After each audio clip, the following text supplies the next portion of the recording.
What is going on, everyone? Good morning. Good morning. It's Tuesday. How is everybody? The Philadelphia Phillies are the greatest baseball team in the world. The Flyers thought they won the Stanley Cup last night, if you looked at their reaction.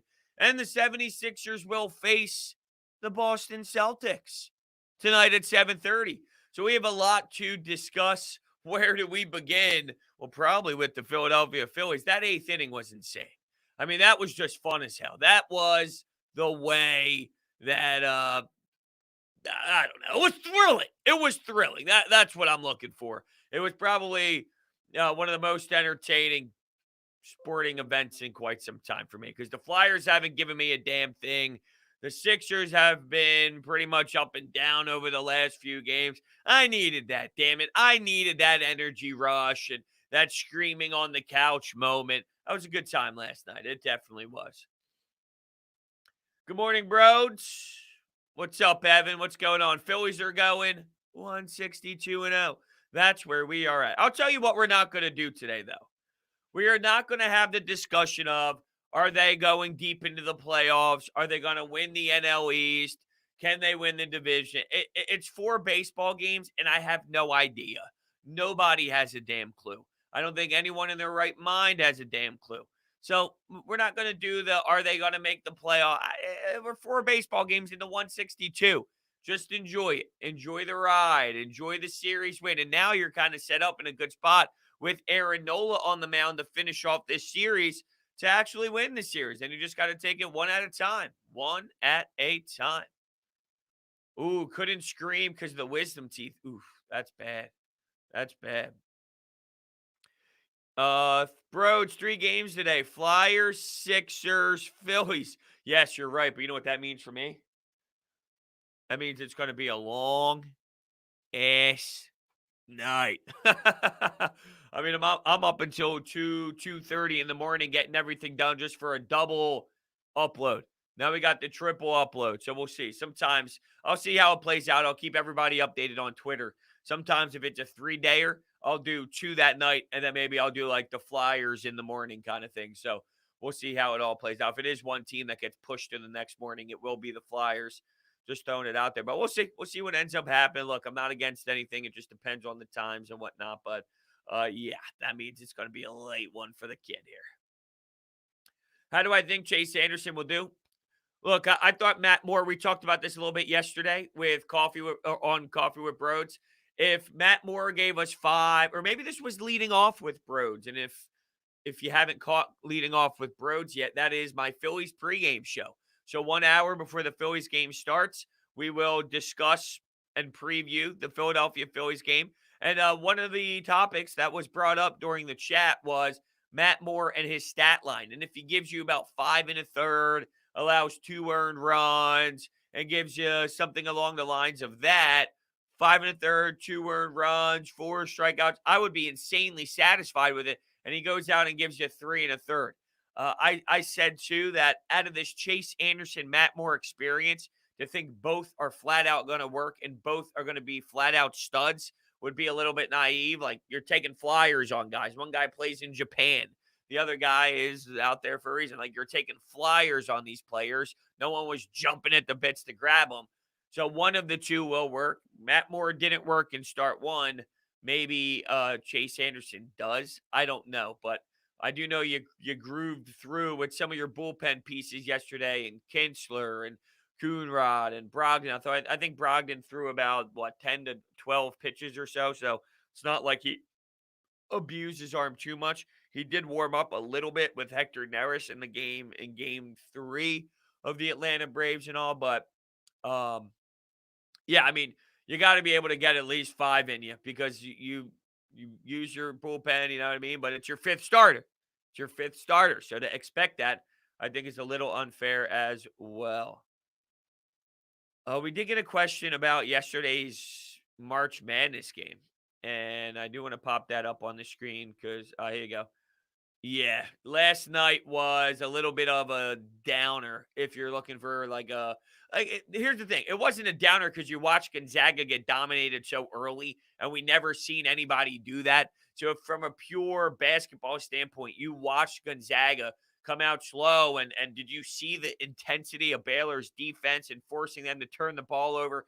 They were very uncomfortable, out of whack. Baylor's defense forced Gonzaga to be all lost mentally and all over the place. So you never seen a team do that to Baylor, or excuse me, you never seen a team do that to Gonzaga.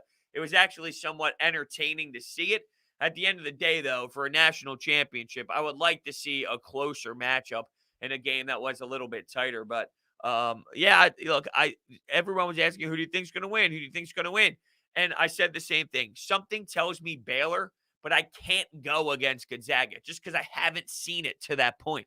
So I had this gut feeling that Baylor was going to find a way to get the, quote, upset, even though Baylor is a 1 seed and they're dominant too.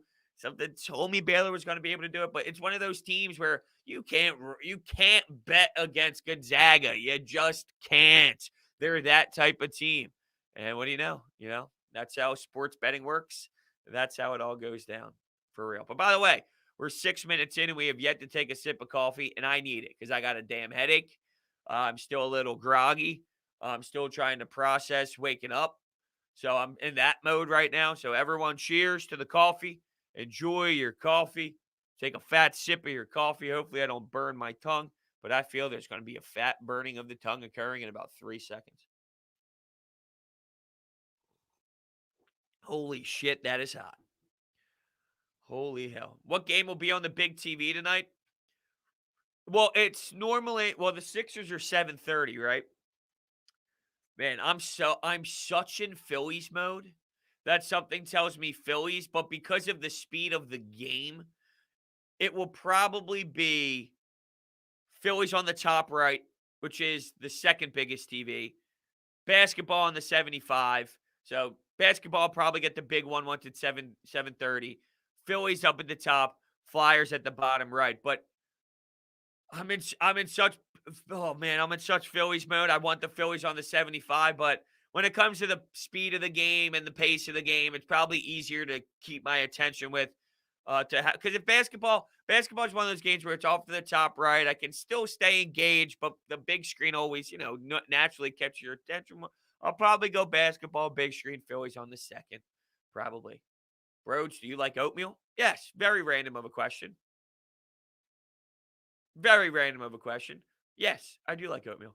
What's up, Chris? I thought that said Christian. Nope, it says Chewbacca. That's how much I'm still in tired mode. What's going on? What is going on?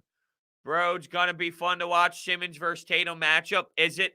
I don't know if I've enjoyed Ben Simmons enough over the last couple of days since the All-Star break. Quite frankly, I don't think that he's been exciting for me. And yes, it will be fun defensively to see what he does, but I'm so disgusted.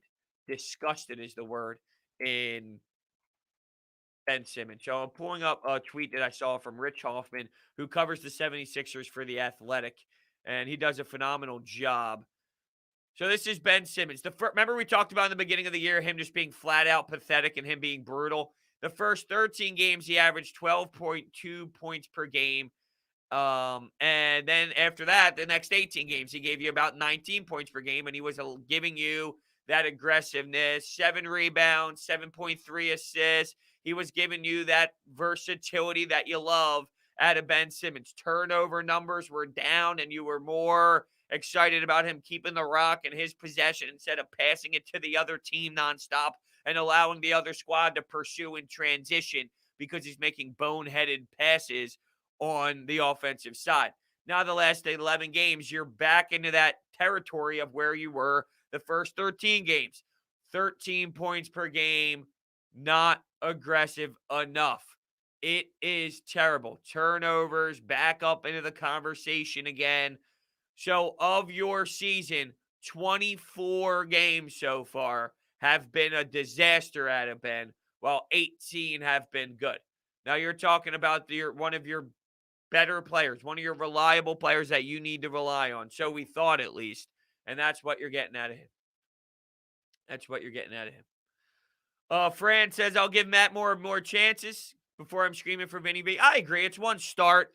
He showed you something in the first couple innings. Now he got a little help inside on Francisco Lindor for his first strikeout and his first at-bat in a Mets uniform. I thought he got some calls there. He lost command pretty damn early, though. And I mean, like, my problem is you're a fourth and fifth starter for a reason. You lose your command, you lose it pretty early.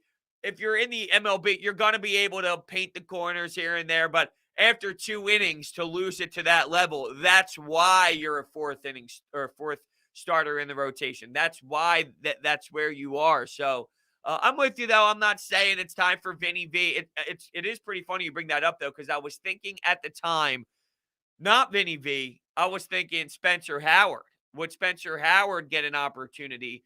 But I heard Corey Seidman speaking on 97.5 The Fanatic yesterday, mentioning Vinny V, mentioning David Hale, and mentioning Vinny V, and with the sixth starter type of conversation with him, which is just a complete nightmare. But I'm with you. I'm not ready to just give Matt Moore the boot, but I'm not going to give him an insanely long leash either. If I get 4 starts where he's giving you 3 1/3 or 4 innings, you got to at least get over 5. Get into the 6th inning. So 5, like when you look at the stat line afterward, 5 1/3, 5 2/3, just get into that 6th inning and then let your bullpen go to work from there. That's what I need out of my 4, but definitely not 3 1/3.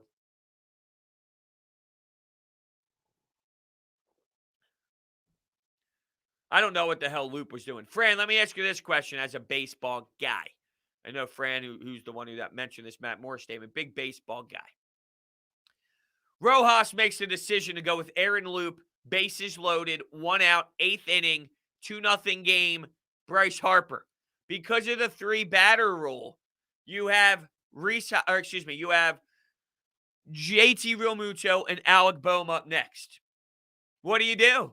What do you do? You got your hands tied behind your back. You're going for the lefty-lefty matchup, but there's 1 out. You're pretty much banking on getting Bryce Harper to end the inning. But if you don't do that, which I don't know what the analytics tell you there, you're screwed with that lefty-righty matchup for the next 2 matchups. And guess what ends up happening? JT gets a hit, Alec Boehm puts the ball in play, and the Philadelphia Phillies are up 5-2.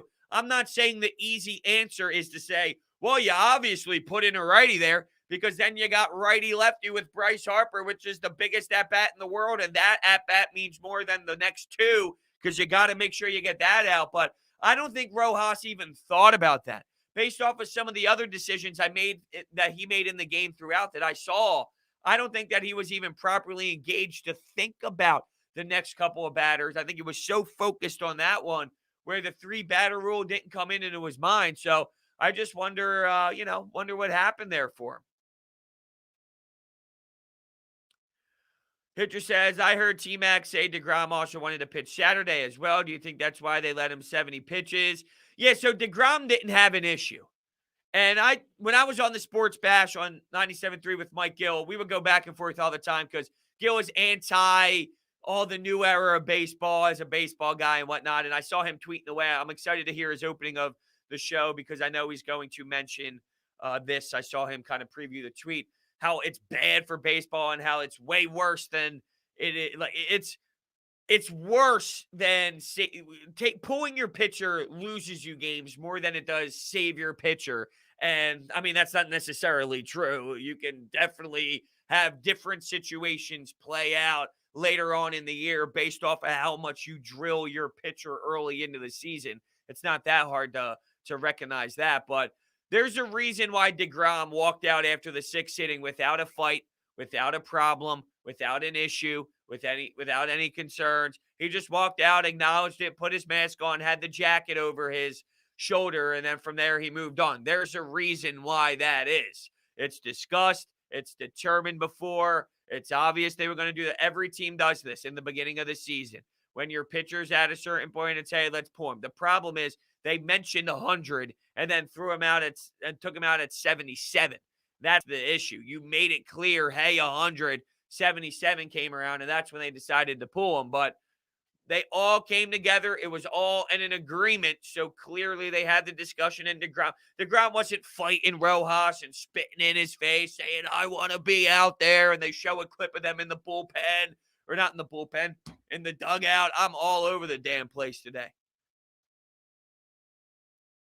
Chris with the $2 donation. Bryce or JT will go deep tonight. Book it. Let's go. Well, at some point, they're going to have to get some homers because their only home run so far is Andrew Knapp. So you would think Thank you so much for the $2 donation. I really do appreciate it. Bryce, your JT will go deep today. With Stroman on the bump, it's very possible, of course, because, well, JT and Bryce Harper are studs. But, yeah, you would think at some point they're going to get their bats going with the long.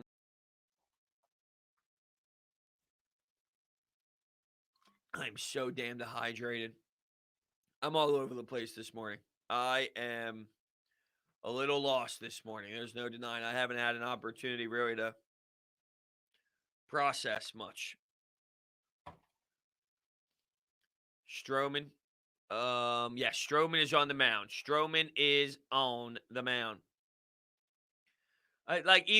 This kind of reminds me a little bit of the conversation about, are they going to make the playoffs? Are they going to win the World Series? Can they win the division? They should make a trade for center field. Like, the trade deadline is so far away. We know that they have problems there. I don't know what Adam Hazley was doing, but that was pure pathetic out in center field. To win this, to win that. No, he took 50 steps backwards to try and get a read on the ball. He completely lost it. And then when he tried to run forward, he wasn't even close to making the play. You could see it in his face. You could see the disappointment. You could see the disgust. There's a reason why he felt that way. And then when they showed the clip of the bullpen warming up, or not so much the bullpen warming up, but when Kinsler came into the game and started throwing his warm-up pitches on the mound, McCutchen, Bryce Harper, they were all standing next to Adam Hazley, and the look on his face, the stare that he had showed, I fucked up. Not so much, hey, the win. Like, someone would naturally point out, I lost it. It blew this way to that way. You would see that. We know there are problems there. We know it. We said it before the season began, and we questioned it. The Phillies going for center field trade deadline, and either you're not the first person to bring up a trade deadline acquisition. That's why I'm kind of bringing this up. It's so far down the road. Let's just play the games right now. Let's just play the games right now. Brodes, did you see Tatis? I saw Shelfie tweet about it, but I didn't actually see what happened. So I'll look it up right now. But it could be as simple as him just leaving the game. Okay, yeah. So, whoa. Hold on, I'm watching the clip now. 2-2 count, swung through, and then just fell over. So what did they diagnose us with? Some sort of shoulder injury? Damn. Did he swing so hard that, like, his arm fell out of its socket? Is that wrist? Is that forearm? God damn, that looks bad. I want to see the slow-mo. Oh, they're not even going to show it. Damn, that's unfortunate, man. That is very unfortunate. What happened? How does that even happen? Yeah, a big hack is an understatement. But what? It's just crazy. I mean, that much power into your swing. You know what I mean? They're looking at his oblique. Oof. All right, well, hopefully he's okay. You never want to see anyone get injured. Ever, ever, ever. Brodes, I don't know if I put this up on the screen before, but Brodes, it's crazy that we can actually trust the bullpen. The bullpen, if you look at one of the reasons why you won this game, at the top, the very, very, very top, it's not only you can you can kind of trust your bullpen. Your bullpen just won you a baseball game. Your bullpen kept you involved in a 2-0 game when things could have spiraled out of control. You got a big double play ball. You limited the damage. You stopped the bleeding. And then from there, you limited the Mets. They weren't able to get any sort of momentum and any sort of rhythm at all after that. I watched the Jose Alvarado inning again. That's right. I actually went back and rewatched that 9th inning. And that last hit where Bryce Harper is at the wall, it was so much close. Like, it was so much closer than I remember in time. That should have been a home run. It was so damn close. But yes, your bullpen all around, they were studs. Kinsler, Coonrod, Connor Brogdon. I love this Connor Brogdon kid, man. You have something serious in Connor Brogdon. Not afraid at all. Just give it to me. Where do you want it? Where do you want it? What time? What's the circumstance? What's the situation? How many outs? I don't care. Give it to me. Give me the spot on the bump, and I'll go out there and deliver. It's just amazing to this point. You're right that you can feel comfortable with them being out there. And it's like an adjustment period. There was a time where we have PTSD. Here's anyone, it doesn't matter who, just going from the bullpen to the mound, and you think of the collapse. You think of the mistakes. You think of the hits from the opposing team. You think how there's going to be a home run. You think it's going to be Brandon Workman. And that is not the case. So it is wild. Where's the coffee? Well, the coffee's right here, my friend. This is Coffee with Brodes for a reason. This is the coffee. Future is bright for Brogdon, am I right? For sure. The thing with bullpen pitchers, though, is they're so up and down. They're so all over the place.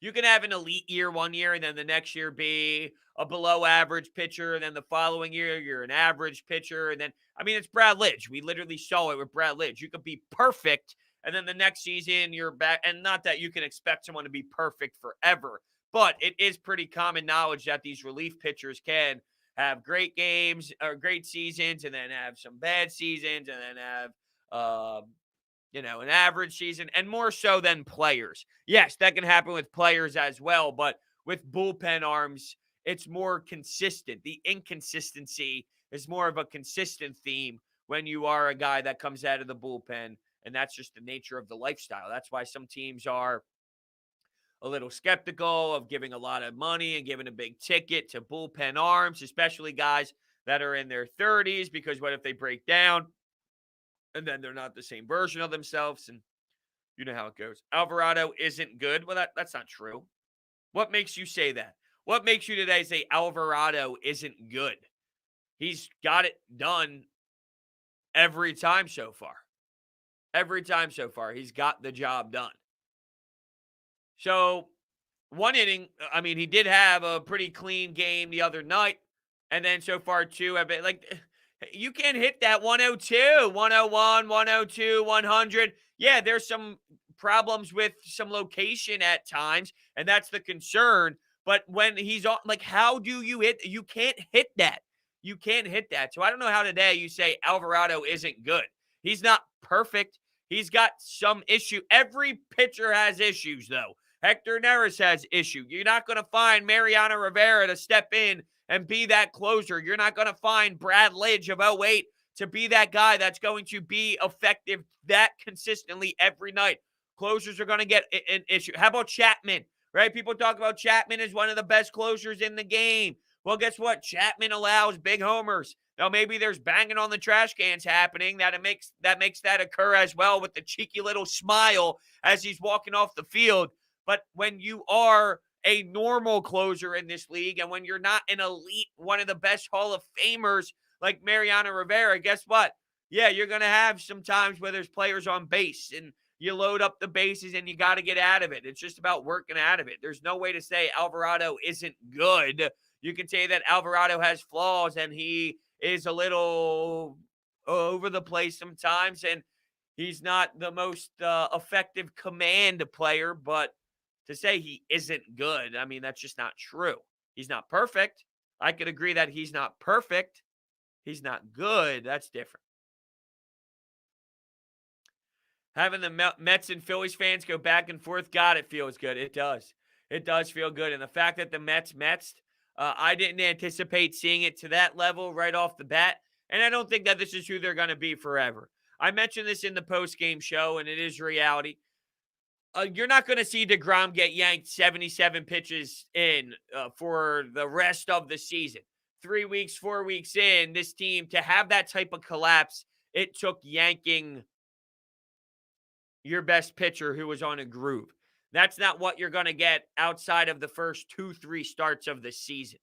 So, they're not going to put themselves in that position very often. It's like teams understand that. Yeah, we'll sacrifice a win or two in the beginning of the year to make sure that our ace and our starters will have more efficient pitching later on in the season, and they'll still have that command, and they'll still have their arms, and they won't get fatigued, and they won't feel tired. We'll sacrifice what happens earlier in the season where, the Mets aren't going to pull DeGrom at 77 pitches in game 22, game 26, game 28. So they're not going to be in the spot to have that type of Mets collapse breakdown, because you're not going to May and you're not going to Aaron Loop in those same circumstances. Someone that throws 102 with wicked movement isn't good.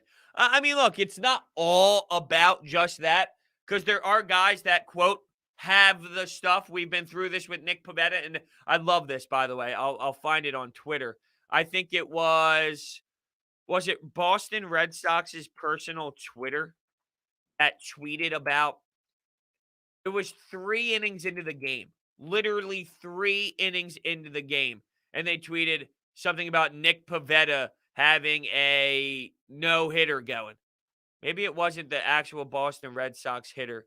Maybe it or the Red Sox Twitter. Maybe it was like a Red Sox fan account or something. But regardless, it's 3 innings in. 3 innings in, and you're tweeting away about, look what's going on with Nick Pivetta. Nick Pivetta stinks. Someone that throws 102 a wicked movement, it doesn't just mean that you're good because Nick Pivetta had plenty of stuff in his repertoire that was, quote, good, but he can never put the pieces together. The thing with Alvarado is he doesn't put the pieces together all the time, but he's doing it just enough, and he's hanging on just enough to be able to do it. So it's not this, hey, just because he has 102 and wicked stuff, that it means that he's definitely solid. There's another element to this. It's actually executing. It's executing enough. So all you got to do is get those 3 outs. If it takes you, well, he got the first 2 outs. He did get the first 2 outs. The problem was allowing 3 straight hits afterwards. But that's what you're going to get. Like, that's what you're going to get out of Alvarado. And you got to know that going into it. To expect him to be a guy that won't get into a little bit of trouble, well, that's unfair. That's unfair because that's not who he is.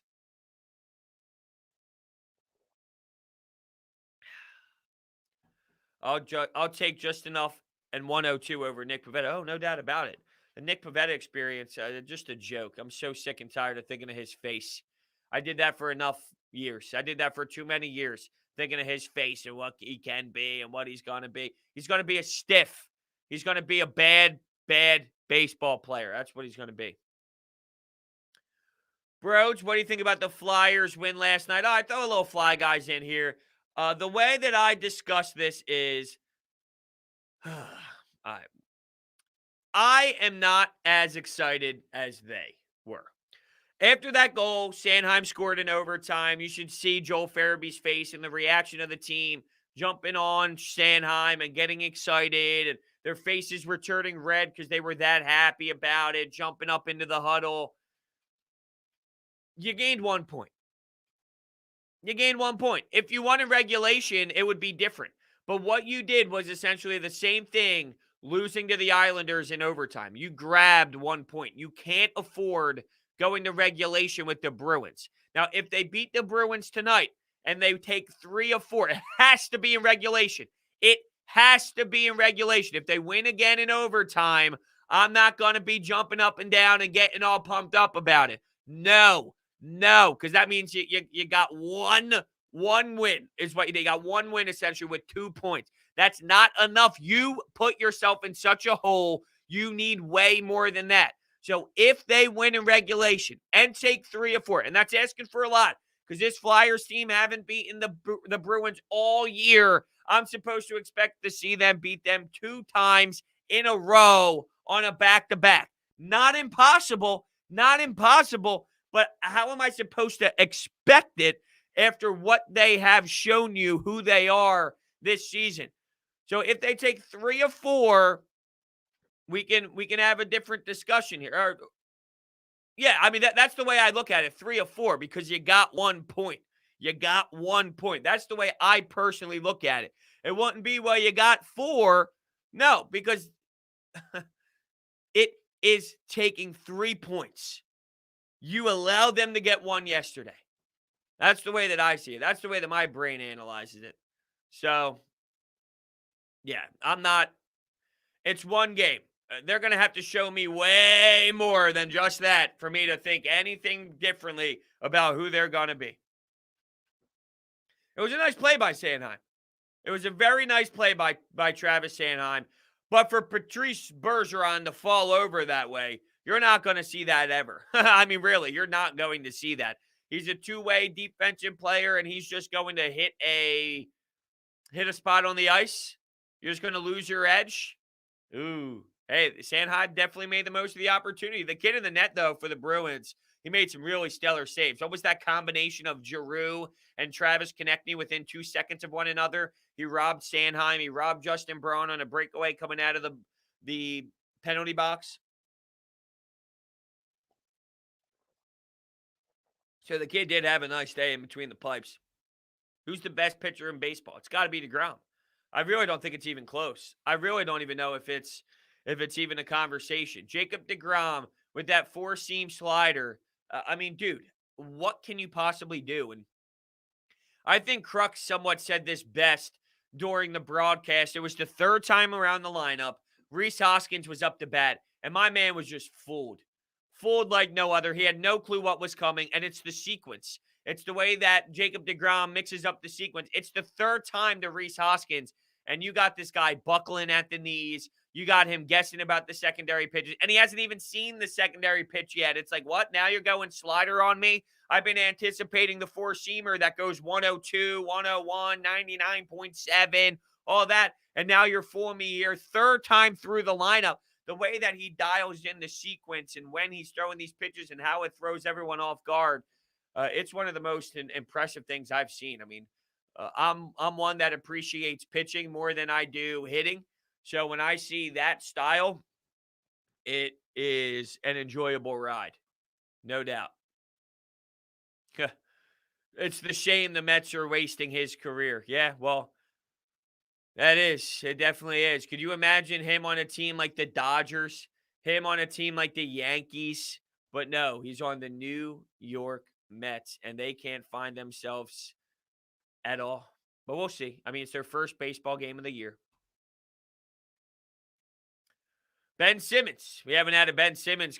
Well, maybe there were questions, but we haven't had a Sixers Celtics real topic yet to this point. So the Sixers and the Celtics, yes. Ben Simmons with 7 points last game, a playoff liability. Well, we know he's a playoff liability. It's just, can this team make up for his issues with all the other surrounding pieces and the coaching staff? So, yes, is Ben Simmons going to be a playoff liability? Yes. To think anything other than that, well, that would be foolish. Yes, he has been a playoff liability to this point. You haven't seen anything change in his game for you to expect that to go in the other direction. So is Ben Simmons a playoff liability? Yes, he is a playoff liability. Yes, he is going to be a problem, and he'll probably cause you some games. Definitely. DeGrom slider's filthy. I know. You can't do anything with these pitches. It's crazy. Although Rhys Hoskins' his first at bat, he drove one. He drove one deep, and it hit that weird little fence right above the wall. That wall in the fence right before the fans. It hit off that. So there was one guy to square it up, and it was Rhys Hoskins, even though I just mentioned how he struggled in that third inning. But he didn't struggle in the eighth. That's for damn sure. He didn't struggle in the eighth on May, and him and Andrew McCutchen, I'll tell you what, Bamboo Brad started everything off after Adam Hastley struck out to start that eighth inning. But what he did, what McCutchen and Rhys Hoskins did, I can't stress it enough. That was perfect. That was amazing. Those were the at-bats that I talk about where you have something different here. You have a team that understands how to really put together some foul tips, put together some tough pitches where you got to take a close one on the outside corner, on the inside corner, and put them in play. They just made you work. They earned those at-bats, and that changed the dynamic of the entire game. It started with your bench with Brad Miller, but without Andrew McCutchen and Rhys Hoskins doing what they did, just standing up there, being smooth, really grinding through May. Good luck, dude. Good luck. And then here comes Luke. Loop. Rojas puts Loop into the game. Amazing. Yeah, Brad Miller's stats might not tell you the full story. He's been roping the ball, man. He's been truly roping it. Got a little unfortunate with some of the catches, whether it was Freddie Freeman or just some nice line drives being put into play. But yeah, the stats won't tell you. The box score won't tell you how much he's been squaring up the baseball. He's seeing the ball pretty damn well. He's definitely seeing the ball pretty damn well. So it's nice to see him with that for sure. You need some bench spark. You do. You got Knapp who can give you, 30 bombs off the bench? Oh, 30 bombs. Andrew Knapp. But no, all jokes aside, Bamboo Brad, yeah, he's a nice bench piece for sure. Remember Phil Gostin last year? He'd give you what? Hit after hit. He started the season off with an insane stretch. I wonder if I can find that. I wonder if I Google something along the lines of Phillies, Phil Gosselin, hot start to the season. Maybe there'll be an article from last year. Phil Gosselin off to a great start. Let's see if it brings up. Because I wonder what the stretch was. How crazy was that stretch that you got out of Phil Gosselin last year to start the season? The problem is if I catch an article that is through the 2 games he has seen in action so far, Gosselin is 4 of 6 with 3 runs scored, 2 home runs, and 3 RBI, hitting .667 with 2 walks and only 1 strikeout. But that's only a 2-game sample size. I think he was even doing way more damage than that afterwards. Here's an article that says the Philadelphia Phillies. Phil Gosselin is the hottest hitter on the planet. On the planet. That is the name of the article. What else do you got here? Let's see if, to make things even crazier, Gosselin is batting .923 over his last 13 at-bats, including regular season and summer camp. That's some serious hot hitting. That is so damn funny. Phil Gosselin was on a tear. I'm looking for a full-on actual, 20 of 24 or whatever it was. I don't know exactly what it was. I'm just kind of laughing thinking about it. But, man, Phil Gosselin was nuts. Come to Australia? I would love to come to Australia, dude. That would be amazing. You're telling me I can go there? I would love to go to Australia. Hit the beach. Know what I'm saying? Al, that's too much of a, I've been through this. You're probably just joining. I'm not talking about can they win the division? Can they make the playoffs? Can they do that? We're 4 baseball games in. I'm just going to enjoy the ride. Is Bryce Harper going to win the MVP? Probably not. My guess would be probably not, and that's okay. But the long-term questions, I don't know. It's like, why? Why are we doing this? Why are we going down that road right now? Why are we thinking about, oh, can they win the World Series? And, can Bryce Harper do this?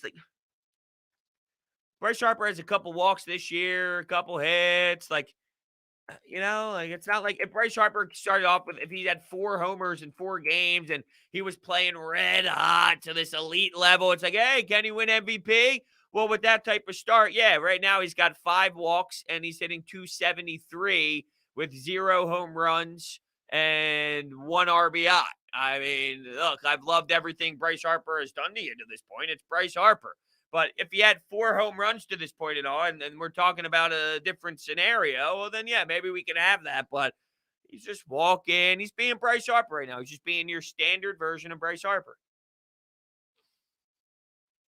What will Ben Simmons do tonight? Well, I don't know. Probably stink. Although, this is what he does.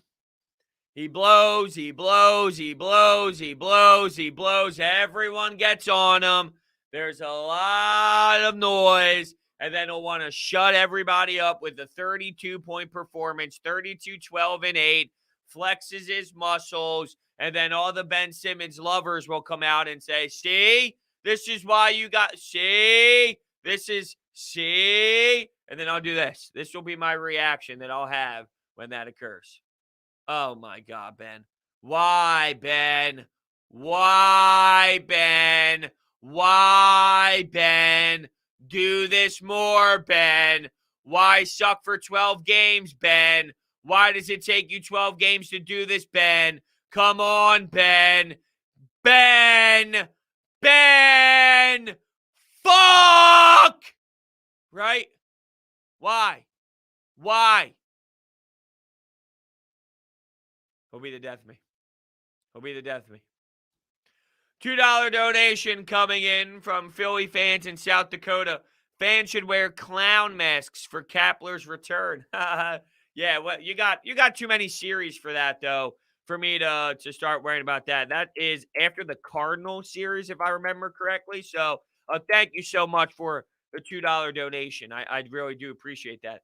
So you have the Phillies hosting the Braves, the Phillies hosting the Mets.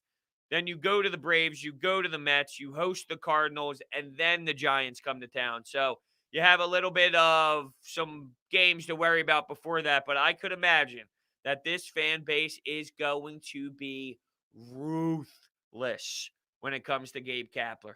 And I'm kind of here for it. I wonder if I should go to those games. I wonder if I should go to the game against Gabe Kapler. Go full on aviator. My buddy Shelfie went to the game yesterday, and watching those videos, seeing the pictures, it's crazy.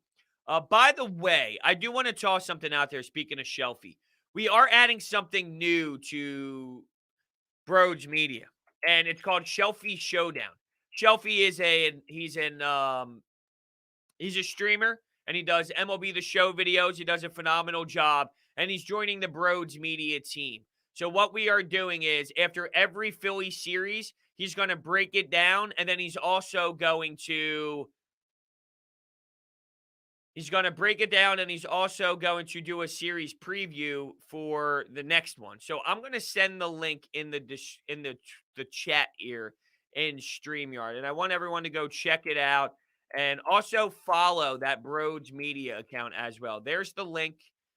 Can you hit that? I don't know. Can you even hit that or copy and paste it? Or am I just crazy to think that that's possible? But yeah, that's the link to the Brodes Media account. You should check it out. It's a phenomenal series. It's a quick hitter, about 2 minutes and 20 seconds, but there's good graphics in there. It's just great conversation. We are adding that to Brodes Media. So Shelfie and I, we're really good friends. We're implementing some stuff, and it's really awesome. So Brodes Media is the new Twitter account. I want you to go follow that. Be prepared for some fun things. We're still in the works with it. It's not official launch, but we're just setting it up. So Brodes Media Twitter account, we're just kind of setting it up. Make sure you're there for when, boom, everything drops, and we fully commit to the Brodes Media Twitter account for sure. But yeah, I mean, I'm real excited to work with Shelfie. He's such a great baseball mind, and he's fun. He's definitely fun to talk some baseball with. So for sure. How do I know Shelfie? So funny story. All right, so it's actually really interesting. I think it is, at least. Maybe it's not. Maybe really interesting makes it sound a lot crazier than what it is. But so my best friends growing up, Eric Robinson, Buddy Robinson, played hockey with them my whole life. Buddy Robinson was getting married.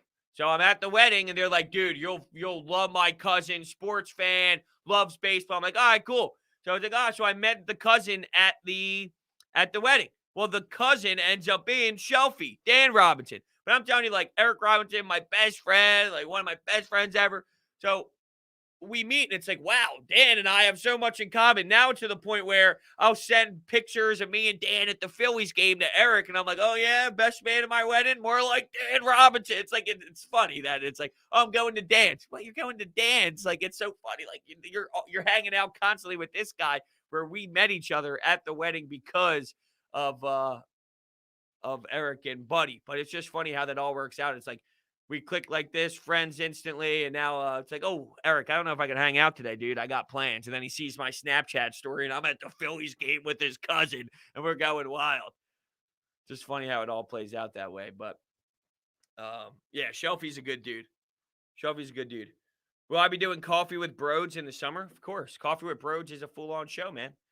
Monday through Friday, 9 a.m. to 10 a.m.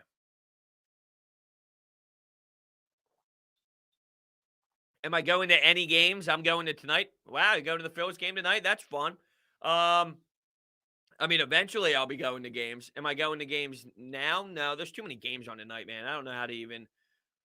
Tonight is going to be an overwhelming one for sure. 3 games in a day.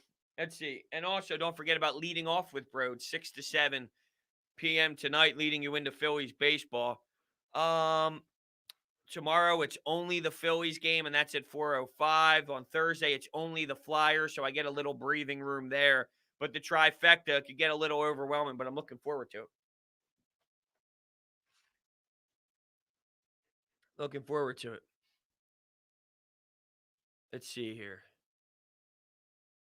Where are we? Am I excited for Joel tonight? Of course. I'm always excited for Joel Embiid. Who's not excited for Joel Embiid? If you're not pumped up for Embiid, I think there's a problem there, no? I think there's a problem there. The Bryce Harper giveaway is almost over, by the way, if you have not gotten in on that action. 384 people so far retweeted the tweet. It's at the top of my profile, at Brodes81. And I point that out because, look, 384, I mean, you have a chance to win a jersey, a Bryce Harper jersey. 1 out of 384, I mean, that is not bad odds just to retweet a tweet. So make sure you go head over to my Twitter page and do that. Tomorrow there's going to be a new giveaway. So be prepared to enter that one as well. We can beat Stroman. Definitely we can beat Stroman. The problem is what's going to happen with Chase Anderson. If Chase Anderson gives you a 3 1/3, I don't know if I feel great about the bullpen doing it 2 games in a row and all, but who knows? Like, that would make it even more special if you can. What if Chase Anderson does flop? What if Chase Anderson doesn't give you enough and he does give you a weak start and you got to rely heavily on a ton of guys again and they do manage to pull it off 2 games in a row? That would be wild. I mean, geez, I don't even know if I'd be able to handle myself. At some point, the bullpen's going to make a mistake. That's inevitable. Did Maxey get hurt? Oh, sorry, another comment came in.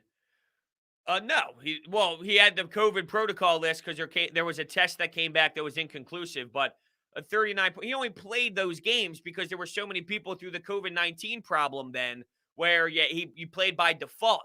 Tyrese Maxey getting thrown into rotational minutes right now when you're on a back stretch, you know that's not going to be realistic. You're a rookie. You're a rookie on a team that's going to make a serious playoff push.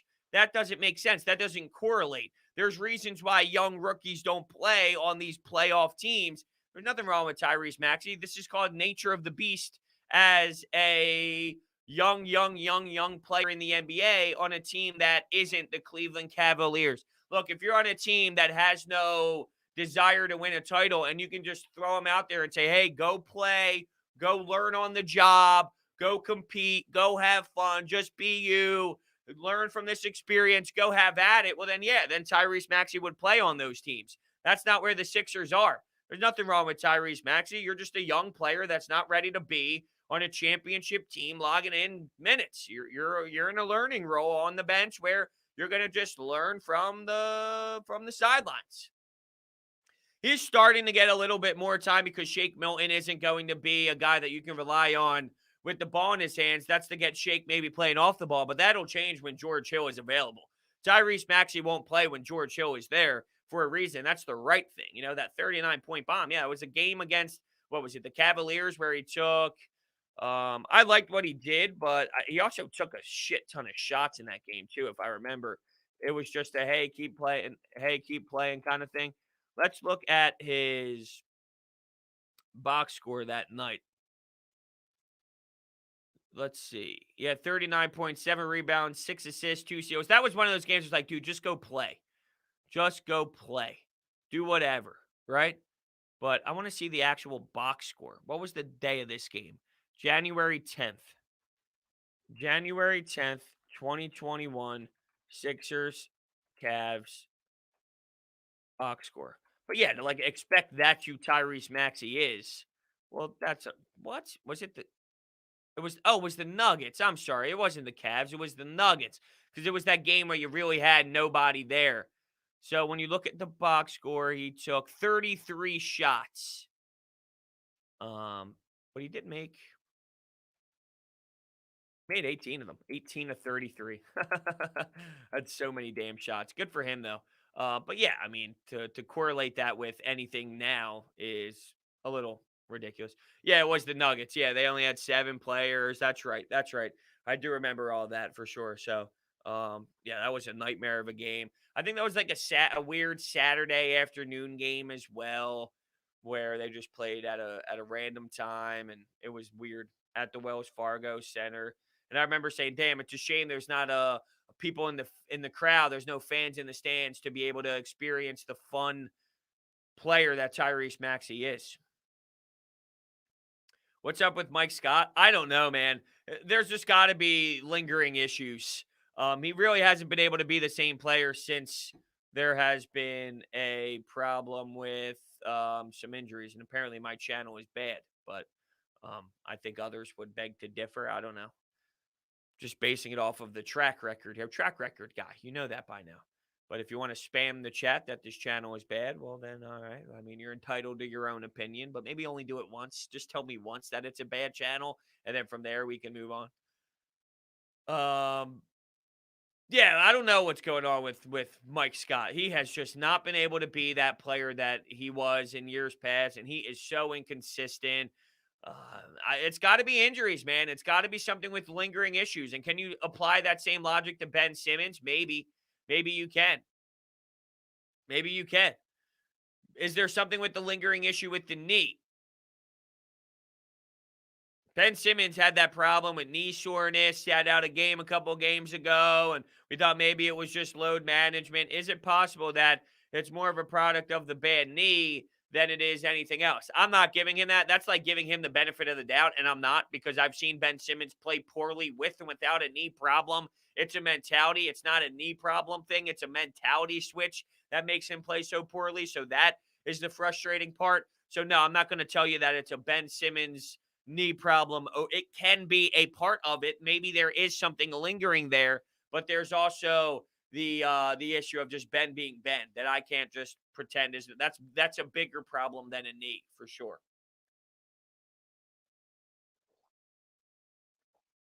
Gonzaga. Yeah, Gonzaga was brought up again. That was, when has Mike Scott been good? Well, he's been a serviceable bench piece.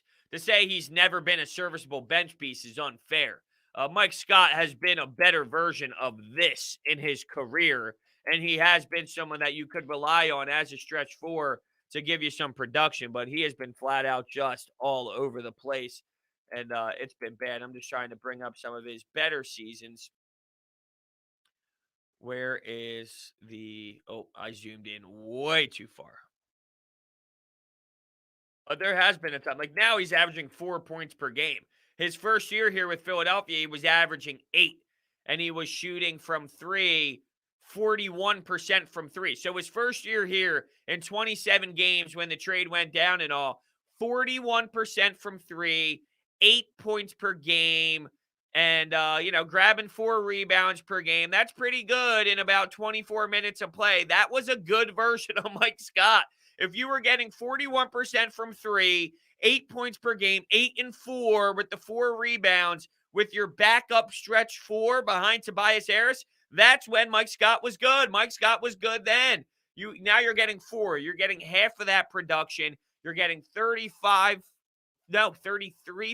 from 3. So a significant drop-off. To say Mike Scott has never been good here, that's where you're crossing the line. He was solid at one point, and then he ended up becoming a little bit of an issue, and injuries played a role in that. There's no denying that. It went downhill after he got banged up.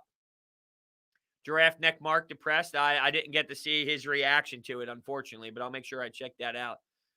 He's had better defense, too. Yeah, he's had some grit. But now you have what you're looking for out of Mike Scott, that grit, that intensity, that style of play. You have that in Dwight Howard. It's a different level of toughness. I think with Mike Scott, it's more of you're a bitch. Dwight Howard is more of I'm going to give you some tough fouls. So that's different. But, yeah. I don't know why he's put in the starting rotation, Paul Reed or Shake. Well, I think it's pretty standard what they're trying to do here. First off, Paul Reed, while he deserves some more time, this and that, it's not legit time. It's time here when there's problems with getting Joel Embiid out on the floor. Paul Reed is not ready for NBA playoff basketball to be in big, huge moments. He's not there yet. And even Doc Rivers made it very clear. He's not ready for that yet. And that is very true. Mike Scott's playing in the rotation because he stretches out the floor for Ben Simmons. Ben Simmons has problems. Ben Simmons has flaws. Ben Simmons can't operate when there's a guy hanging around the middle of the paint area. It makes it that much harder for him, where you put Mike Scott out there and it stretches out the floor in theory for him to be able to maybe go downhill and be aggressive. If you're trying to get Ben Simmons going, you put Mike Scott out there. Shake Milton, they want him to be a certain role. So they're not trying to mess up the roles. Now, this is where it's backstretch territory. This is where it's, hey, we got to make sure that we put this team in the best position to be what they're going to be during the playoffs. So with that being said, you're going to need Shake Milton to be in that role. You're not trying to move around roles. That's why Mike Scott is playing. Would I like Paul Reed to get some more it's like the Tyrese Maxey thing.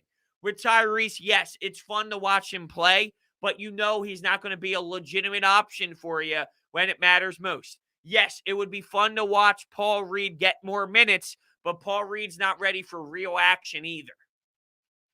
Yeah, it's funny. We mentioned this yesterday on Coffee with Brodes. Paul Pierce fired by ESPN. It looks like he might be joining Barstool.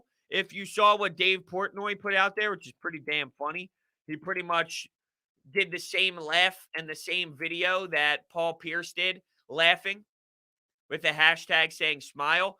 But I hate Paul Pierce. I don't think he's funny. I don't think that he's good with this media stuff. Like he's not good. His shtick isn't good.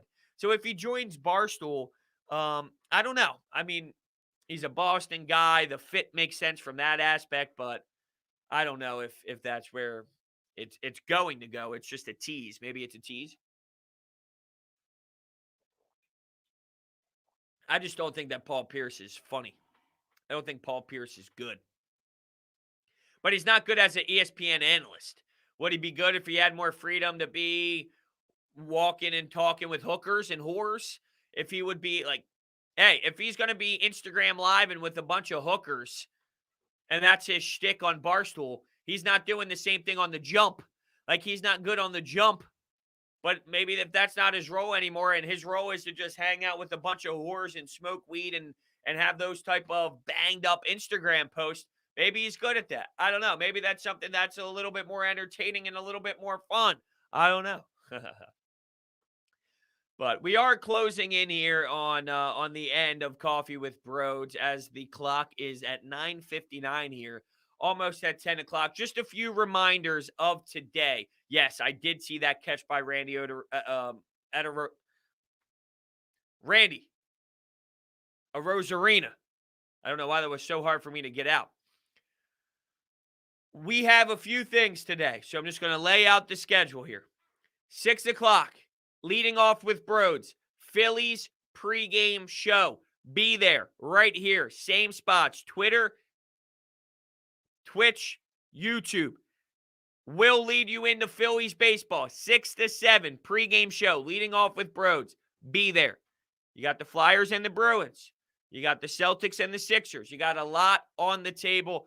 Looking forward to seeing you at 6 and looking forward to a late-ass night where there will be some post-game podcasts up for sure. Make sure you're staying active on my Twitter, @Brodes81, to find more information. Maybe I do 2 tonight and 1 tomorrow.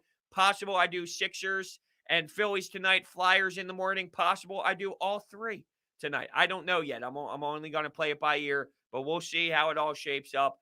Stay tuned. You'll know more information at Brodes81. Make sure you follow me there. Thank you, guys. See you later on.